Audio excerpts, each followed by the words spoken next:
안녕하십니까. 만화공인중개사의 저자 이용훈입니다. 오늘은 부동산 공법 제29강 오늘부터 제4편 건축법에 시작하겠습니다. 자, 그 첫 번째 시간으로서 소단원 1 총칙의 앞부분 1을 같이 공부하도록 하겠습니다. 자, 건축법. 자, 이 건축법, 건축과 관련해서는 법이 두 개 있습니다. 이제 요 다음 5편에서 배운 주택법이 있는데, 그 건축법하고 주택법은 유사합니다. 유사한데 좀 차이가 있죠. 주택법. 도시개발법하고 도시 및 주거환경정비법도 약간의 차이가 있었죠. 도시개발법은 주로 신도시를 개발하는 거. 물론 도시구역, 도시적 내에서도 도시개발할 수 있다고 말씀드렸고, 도시 및 주거환경정비법은 기존의 도시에서 도시 재생과 관련이 있는, 즉 노후 불량 건축물이 많거나 아니면 도심 같은 걸 재생할 때, 즉 도시 재생 사업과 관련 있는 것은 주로 도시 및 주거환경정비법이고, 신도시 개발과 관련 있는 것은 도시개발법이라고 말씀드렸습니다. 마찬가지로 건축법과 주택법도 유사합니다. 그래서 우리 부동산 국가 시험 범위를 보면 국토의 개입 및 이용에 관한 법률이 30% 나오고, 도시개발법과 도시 및 주거환경정비법에서 30%, 그리고 건축법, 주택법, 마지막에 이제 농지법도 있죠. 농지법은 그냥 끼워준 것 같고, 여기서 다 합쳐서 나머지 40%가 다 나옵니다. 근데 실질적으로 건축법, 주택법 합쳐서 35%, 농지법이 한 5% 나옵니다. 농지법이 5% 나오더니 40문항 중에 2문항 나오는 거고. 자, 근데 실질적으로 건축법과 주택법을 이렇게 묶었다고 보면 됩니다. 건축법은 범위는 건축법이 더 넓어요. 법의 범위로 보면 넓은데, 그 내용 하나를 딱 보고 보면 건축법은 주로 개별 건축물이에요. 개별 건축물. 그러니까 개별 건축물의 종류가 무지하게 많으니까 법의 범위는 많지만 건물만 갖고 놓고 봤을 때는 건축법은 그냥 건물 하나, 이게 30층이든 50층이든 1층이든 그냥 건물 하나, 그거에 대한 규정들이 쭉 있는 거고, 주택법은 범위는 작아요. 그렇지만 이 주택법은 저 대규모 주택단지를 생각하시면 돼요. 대규모 주택단지. 그러니까 이 주택법은 단지가 넓은 아파트. 그러니까 주택법에 나오는 내용들은 사실 그냥 아파트 생각하시면 돼요. 그냥 아파트. 법의 범위는 작지만 그게 지어놓은 건물을 보면 이거는 등치가 커. 그냥 아파트가 쭉 있는, 단지가 쭉 있는 그런 게 주로 주택법이고, 건축법은 개별 건축물 하나하나에 대한 규정을 한 겁니다. 자, 그럼 건축법은 어떻게 되냐면 건축물하고 관련 있는 거야. 건축법이니까. 그러면 건축물이 있으면 이 건축물은 그냥 혼자 존재하는 게 아니죠. 밑에 대지, 땅이 있어야 돼. 그래서 건축법 규정을 보면 먼저 건축물의 대지가 나오고, 자, 대지. 그리고 건축물의 구조가 있을 것이고, 자, 그리고 건축물의 어떤 설비 기준이 있을 거예요. 설비. 자, 이러한 기준들, 그런 것들, 그리고 용도, 이런 걸 다 규정을 하는 거예요. 건축법에서 규정을 해서, 왜 규정을 하냐, 이런 걸 규정함으로 인해서 이 건축물에 뭘 도모한다? 안전. 건축물이 안전해야 될 거예요. 기껏 기었는데 허물어지면 안에 사는 사람들이 다 죽잖아요. 그래서 이러한 규정을 두는 겁니다. 둬서 안전을 도모하고, 두 번째 건축물의 기능을 도모하고, 그리고 환경, 마지막으로 환경 다음에 미관, 이런 것들을 향상시키는 거예요. 이런 기능들을 향상시켜요. 자, 이런 걸 기준을 향상시켜서 최종적으로 뭘 하냐? 공공복리 증진에 이바지하는 겁니다. 마지막에 공공복리 증진 이바지. 그러나 중요한 거는 건축물과 관련해서 건축물의 대지, 건축물의 구조, 건축물의 설비 기준, 그리고 용도, 이런 것들이 다 어디 들어가 있다? 건축법에 있는 거예요. 그럼 이때 말하는 건축물은 아까 말씀드린 개별 건축물들이에요. 개별 건축물들을 다 하는 겁니다. 그래서 건축법은 범위가 무지하게 넓지만 이 건축법은 공인중개사가 또 반드시 알아야 됩니다. 우리가 중개하는 게 단순히 아파트만 중개하는 거 아니잖아요. 토지만 중개하는 거 아니고 주택을 중개하는 거다. 주택. 그리고 부동산. 그 부동산 안에 건축법이 있고, 건축물이 있고, 그 건축물이 뭐가 있는지 규정해 놓은 법이 바로 건축법이에요. 그래서 건축법은 반드시 공인중개사 알아야 되는 법입니다. 우리가 알아야 되는 법이기 때문에 반드시 필요하면 재밌습니다. 공부하는 게. 자, 지금부터 보겠습니다. 자, 총칙 두 가지 이제 방금 재정 목적을 살펴봤고, 자, 이번에 정의에 있어서 건축법에서 용어를 어떻게 정의하는지 이제 하나씩 살펴보겠습니다. 먼저 대지라고 나와요. 대지. 그 지적법에 보면 대라는 거 나오죠. 그 대예요, 대. 그 대. 그 대에 해당되는 땅. 그래서 대지입니다. 대지. 대지의 가장 큰 목적은 건축물이 있는 땅을 대라고 그래요. 대. 즉 대지에다가 건물 짓는 거예요. 자, 그럼 이 대지는 건축법에서는 어떻게 규정하느냐? 원칙과 예외가 나옵니다. 원칙과 예외. 자, 건축법의 원칙 대지는 뭘 말하냐면 필지, 개별 필지, 하나의 필지를 대지라고 봅니다. 각 토지를 필지로 나눈 거예요. 그 필지 하나하나가 대지예요. 그리고 건물은 한 필지에 하나의 건물이 올라가는 겁니다. 물론 한 필지에 건물이 2개 올라갈 수도 있죠. 그러나 원칙은 대지 그러면 하나의 필지를 말해요. 옛날에는 지적법이었는데 지금은 측량 수로조사 및 지정에 관한 법률로 바뀌었고, 바로 그 측량 수로조사 및 지정에 관한 법률에서 규정하고 있는 그 필지를 말합니다. 원칙은. 그러면 예외는 둘로 나뉩니다. 하나는 둘 이상의 필지가 하나의 대지가 되는 경우가 있고, 하나의 대지가 됩니다. 반대로 하나 이상의 필지가 하나의 대지가 되는 경우가 있어요. 자, 이때의 대지는 다 하나의 대지를 말하는 거예요. 이게 무슨 말이냐면 둘 이상의 필지가 하나의 대지는, 그래서 필지가 2개가 있어요. 그런데 이 두 필지, 연속된 필지에 하나의 건축물을 지어버리면 그거 하나의 대지로 본다는 얘기입니다. 간단히 얘기하면, 자, 이런 경우고 하나 이상의 하나도 포함되는 거예요. 하나의 필지의 그 일부입니다. 일부. 하나 이상의 필지의 일부. 뭔 얘기냐면 하나의 필지가 있는데 요거 중에 요 일부를 대지로 보겠다는 거예요. 이런 경우가 발생을 해요. 또 하나는 뭔 얘기냐면 하나 필지 이상이다. 여기도 필지가 있고 여기도 필지가 있는데 요렇게 일부를 하나로 보겠다는 거야. 골 때리는 상황이잖아요. 왜 가능하냐면 이건 법에서 이런 경우를 정한 게 많아요. 예를 들어서 필지가 이쪽에 도로가 있고 필지가 이제 이렇게 3개가 나란히 있다고 치자고요. 그런데 어떤 도시계획법이나 법에 의해서 도시계획 시설들이 이렇게 들어오기로 한 거예요. 이렇게 들어오기로 했어요. 그래서 이 일대가 하나의 공공기관이 들어오기로 했어요. 그러면 자, 하나 이상의 필지잖아요. 하나 이상의 필지. 여기도 필지가 있을 것이고 여기도 필지가 있어. 그 필지 일부, 각 일부들이 다 합쳐져서 전체가 하나가 되는 거예요. 그 얘기예요, 이게. 그래서 하나 이상이라고 막. 선생님, 하나의 필지의 일부 아니에요? 그것도 되고, 하나 이상, 2 필지의 일부도 되고, 3 필지의 일부도 되고, 그래서 하나 이상 필지의 일부도 하나의 대지가 된다. 라고 나와 있습니다. 자, 그래서, 이 예외적인 원칙은 딱 하나니까 시험 문제 나올 게 없어. 항상 예외에서 시험 문제가 나오는 겁니다. 자, 그럼 이제 구체적으로 좀 살펴볼게요. 오늘 배우는 것 중에서 가장 어려운 부분이, 어려우면서 재밌는 게 이 대지 부분하고 있다면 건축의 종류, 그리고 이제 도로 부분인데, 자, 이 둘 이상의 필지를 하나로 보는 경우가 나옵니다. 방금 요게 설명드렸는데, 첫 번째는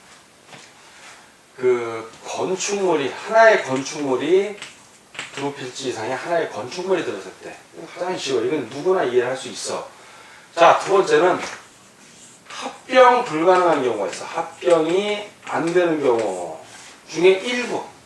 딱 3가지인데, 합병이 안 되는 건 지적법에 나옵니다. 그러니까 지적에 관한 뭐야? 측량 수로조사 및 지적에 관한 법률에, 저희가 암기하기 쉽게 번복소, 축지 등이라고 그랬을 거예요. 지번이 같아야 돼. 합병하려면. 지번이 다른 경우 합병할 수 없습니다. 지목이 다른 경우 합병할 수 없어요. 소유자가 다른 경우 합병할 수 없습니다. 그리고 축척, 도면의 축척이 다른 경우 합병할 수 없고, 집안이 물리적으로 연속해야 되는데 연속하지 않은 경우도 합병할 수 없고, 등기 여부가 똑같아요. 등기든 등기. 근데 등기가 다르면 등기 미등기진 합병할 수가 없습니다. 이 중에서 어떤 경우냐면, 이 중에서 이제 둘 이상의 필지를 하나로 할 수 있는 경우, 요 중에서 어떤 경우냐면 바로 지번 부여 지역이 달라도 합병할 수 있습니다. 하나로 할 수 있어요.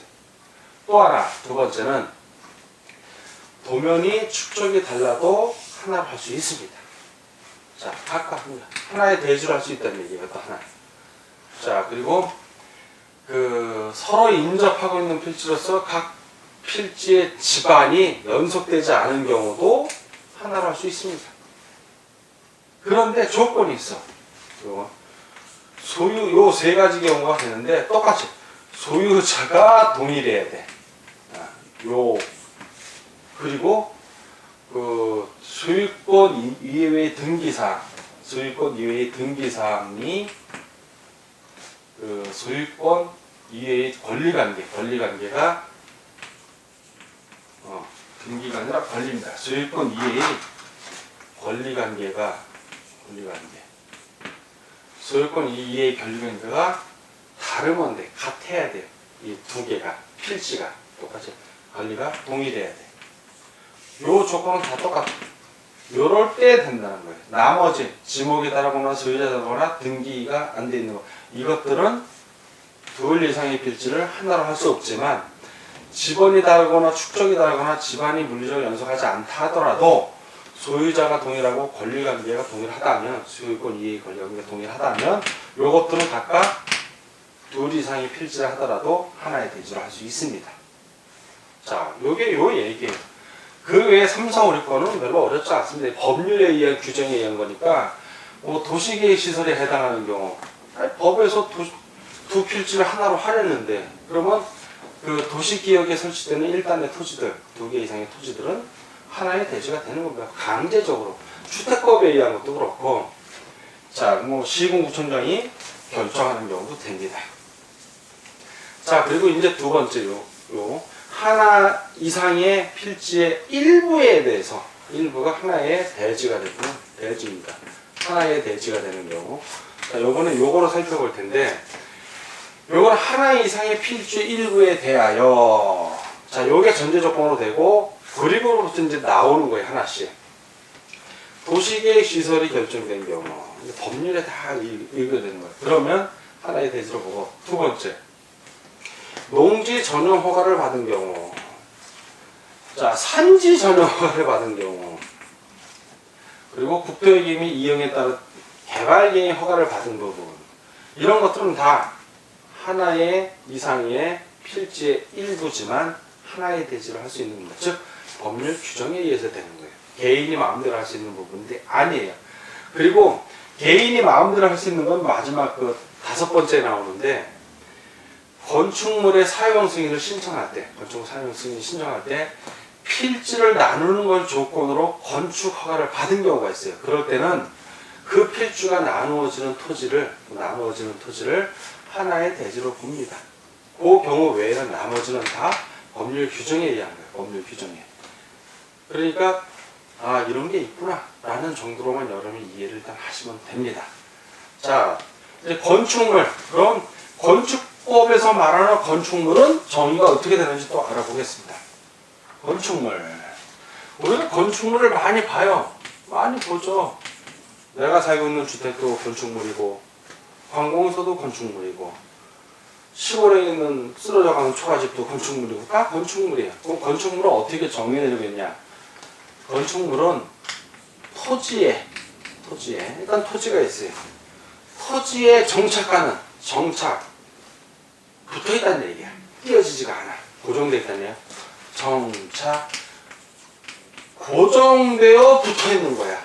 고정되어 붙일 착이니까. 고정되어 붙여있는 공작물인데, 그냥 토지에 정착되어 있는 인간이 만든 물건은 다 공작물이에요.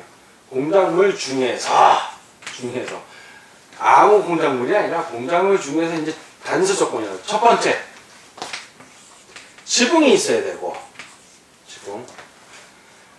지붕이 있어야 되고, 기둥 또는 벽이 있어야 돼. 그렇잖아요. 벽이 있어서 이 위에 지붕이 있든가, 아니면 기둥이 있어서 이렇게 지붕이 있든가, 뭐 지붕과 벽이 다 있든가, 기둥과 벽이. 기둥 위에 지붕이 있든가, 벽 위에 지붕이 있든가, 기둥과 벽이 있어서 지붕이 있든가. 이런 것들. 요게 건축물이야. 공작물 중에서 요런 게 건축물이고, 두 번째. 요 지붕과 기둥 쪽에 벽이 있는 요거에 딸린 시설물. 일에 딸린 시설물이라는 얘기예요. 이거에 딸려있는 시설물 또는 지하나 고가의 공작물에 설치하는 사무소, 공연장, 점포, 차고, 창고 그런 것도 건축물이다. 그리고 마지막으로 세 번째는 그 밖에 대통령령으로 정하는 것 그렇게 돼 있어요. 그래서 여러분들이 꼭 알아둘 거는 딴 건 다 잊어버려도 좋아. 건축물 그러면 토지에 고정돼서 붙은 것 중에 지붕이 있고 기둥 또는 벽이 있는 거. 이렇게만 아시면 돼요. 아, 지붕이 있고 기둥이나 벽이 있으면 그게 건축물이구나. 그 외의 거는 공작물이야. 공작물의 범위가 더 넓어요. 공작물의 범위가 더 넓어. 그러니까 공작물 중에서 지붕이 있고 기둥 또는 벽이 있는 거. 그게 바로 뭐다? 건축물이다! 라고 알고 계시면 돼요. 자, 큰 어려움 없습니다. 근데 건축 설비는 이제 건축물에 들어가는 설비들을 얘기하는 거예요. 쭉 나열이 되어 있는데 전기, 전화 설비, 고음 네트워크 설비, 뭐 이런 것들, 가스, 급유. 지하층은 이제 건물을 이렇게 우리가 지면 지표면 아래에 있는 게 지하층이에요. 지하층. 근데 이 지하층은 조건이 있어.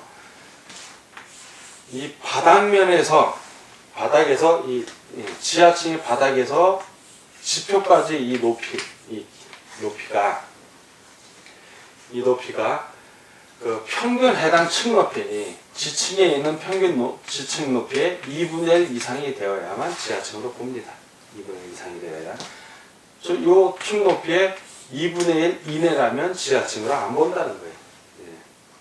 자, 그렇게 되고. 자, 이제 거실 같은 경우, 우리 거실 있잖아요. 안방 있고, 건너방 있고, 사이 거실, 마루로 쓰는 거. 거실은 이제 건축물 안에서 거주, 잡무, 또는 뭐 작업, 집회, 오락, 그런 용도로 쓰는 공간을 바로, 그런 용도로 쓰는 방, 그런 걸, 거실이라고 보고, 주요 구조부, 건축물의 주요 구조부, 그러면, 이건 내기, 바고, 지주, 이렇게 외우시면 돼요. 내력거, 기둥, 바닥, 도, 지붕틀, 주계단, 이렇게 외우시면 돼요. 아, 이런 게 주요 구조부구나. 라고. 자, 그럼 이제 시험 문제 잘 나오는 건축을 한번 보도록 하겠습니다. 건축이라는 건 건축물을 세우는 거예요. 건축물을 세우는 걸 얘기하는데, 자, 건축 그러면 구체적으로 이제 종류로 들어가야 돼요. 건축이라면 5가지가 나오는데, 건축. 첫 번째가 신축이에요. 신축이 제일 쉽죠. 새로 짓는 거야. 고민할 게 없어. 대지 위에다가 건물 새로 지으면 신축이에요. 예를 들어서 건물이 철거됐어. 그리고 건물이 없어. 그것도 대지야. 거기다 뭘 새로 지으면 그것도 신축입니다. 신축이에요. 자, 건물이 번개맞고 무너졌어. 그 한참 후에 그 치우고 다시 짓는 것도 신축입니다. 신축. 큰 어려움이 없어요, 지금. 일단 신축. 자, 증축. 여러분들 이해를 자꾸 하고 넘어가야 돼, 이 건축에 대해서는. 증축은 기존 건축물이 있어, 어떤 대지에. 자, 이 증축은 대지가 있고 기존에 어떤 건축물이 이렇게 있습니다. 자, 있는 상태야. 있는 상태에서 건축물의 연면적, 자, 좀 건축물을 더 넓히는 거예요. 이렇게 더 넓혔어. 증축. 아니면 층수를 좀 올렸어. 이렇게. 다 증축입니다. 붙어 있는 면적을 넓히든가 하는 게 다 증축에 해당이 돼요. 층수를 높이거나 연면적, 건축 면적, 바닥 면적을 넓히는 것도 증축. 자, 이런 것들이 증축이다. 기존에 있는 건물 대지 내에서 넓히는 거예요. 자, 세 번째는 개축이라고 나와. 개축.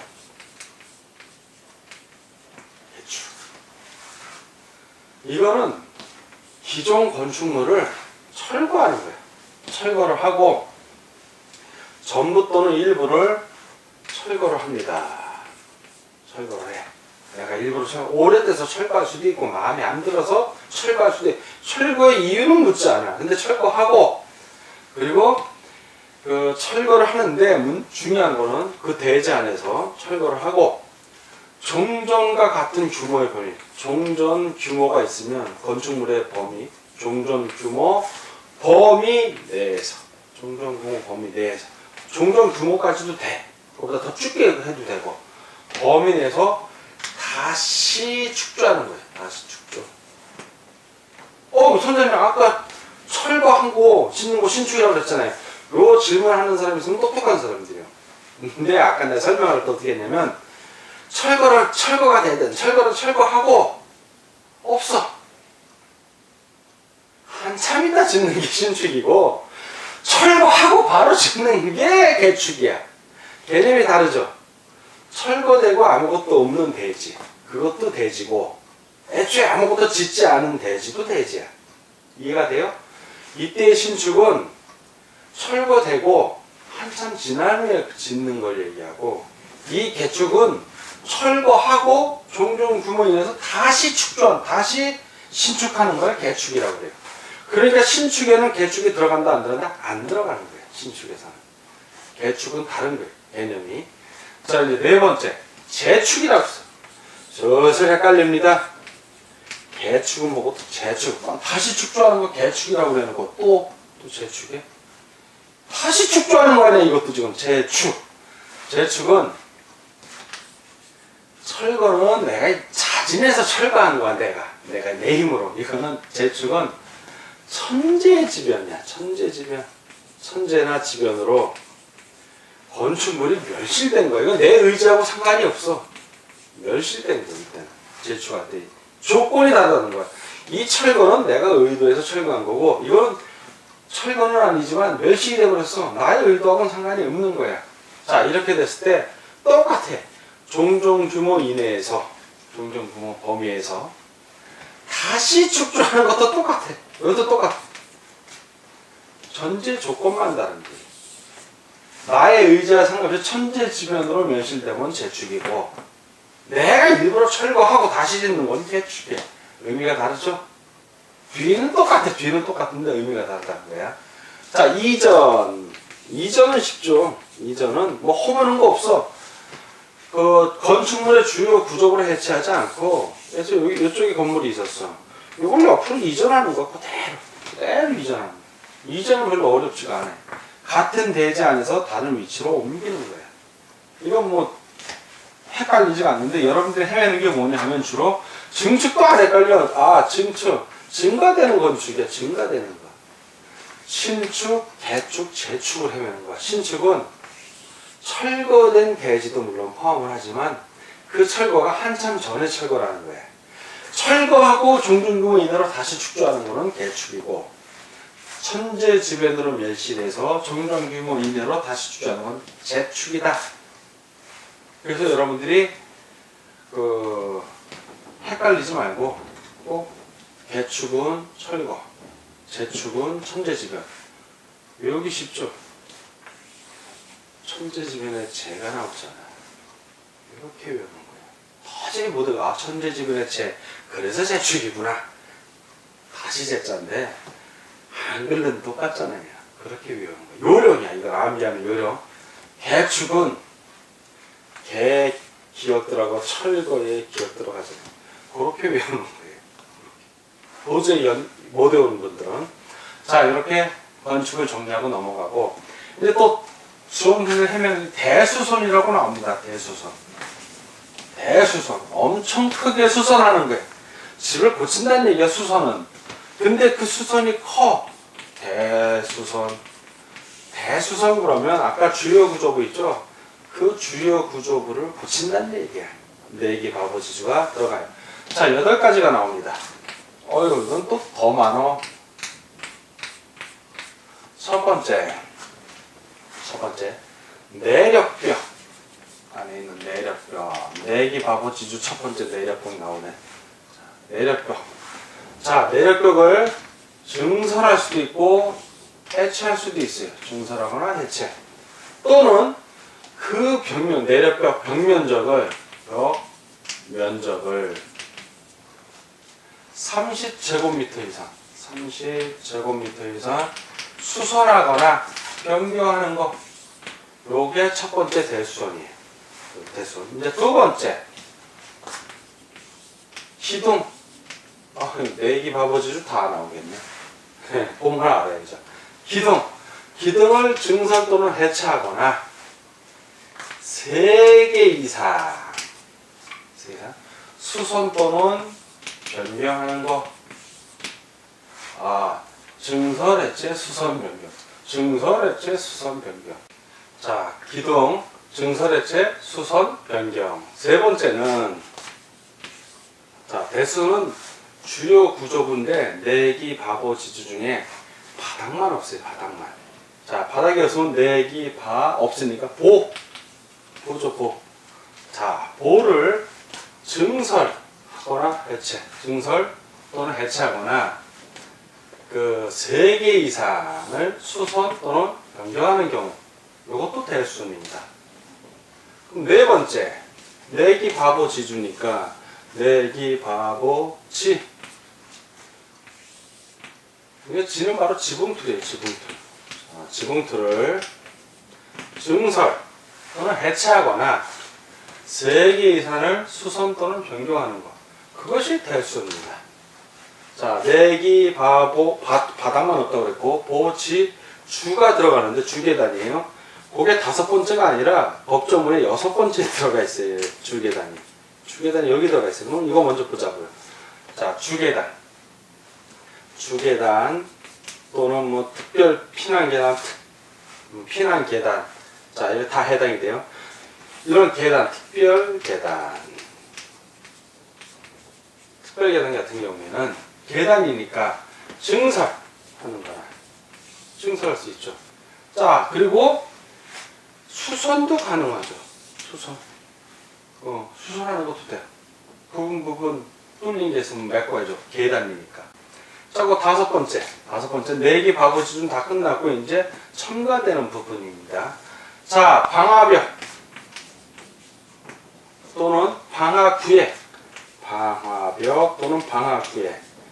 이런 것들을 그 바닥 또는 벽을 증설, 해체하거나 방화벽에 그 방화벽이나 방화구획을 위해서.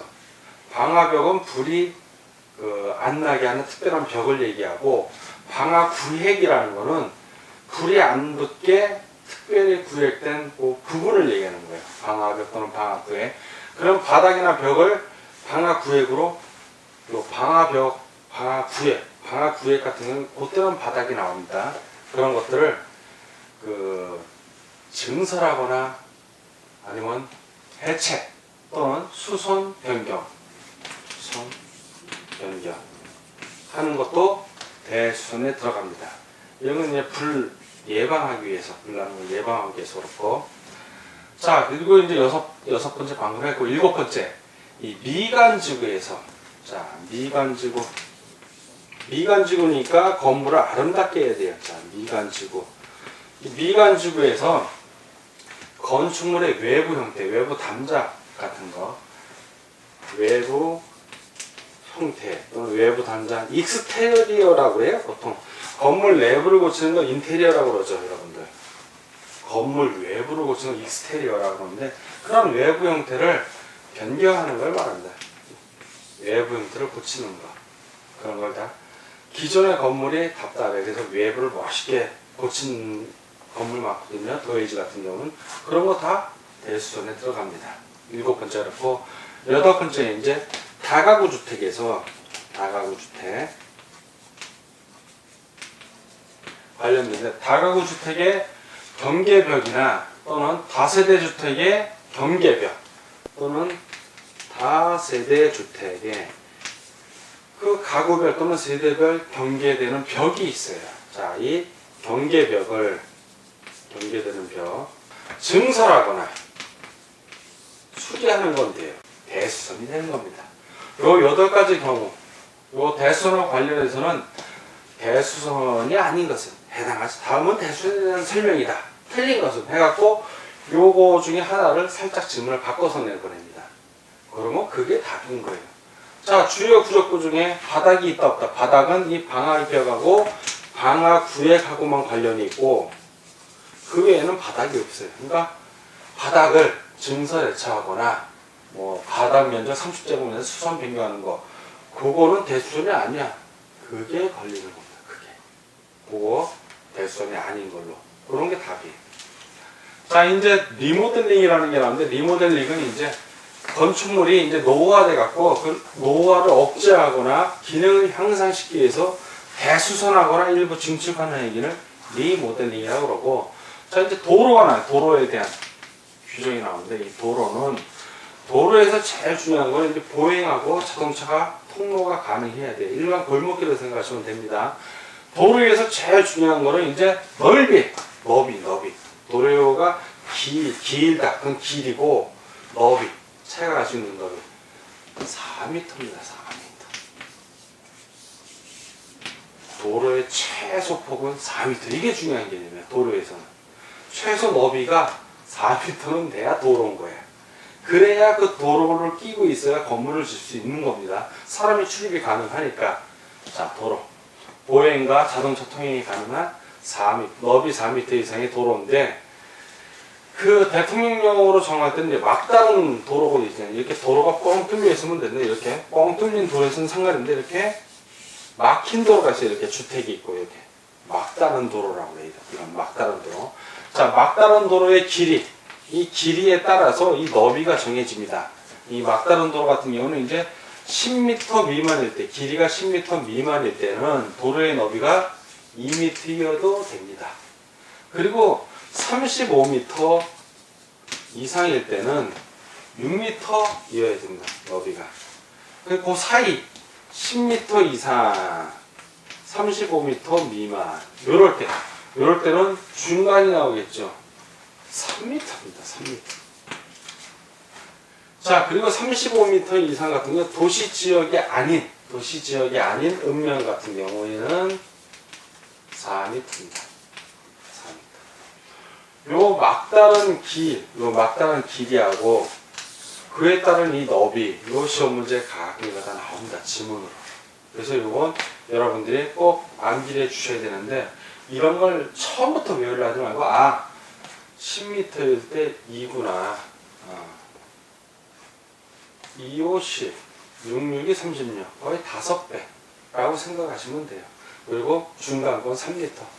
이 정도로만 아시고, 처음부터 이걸 암기하려고 그러면 공부가 짜증이 납니다.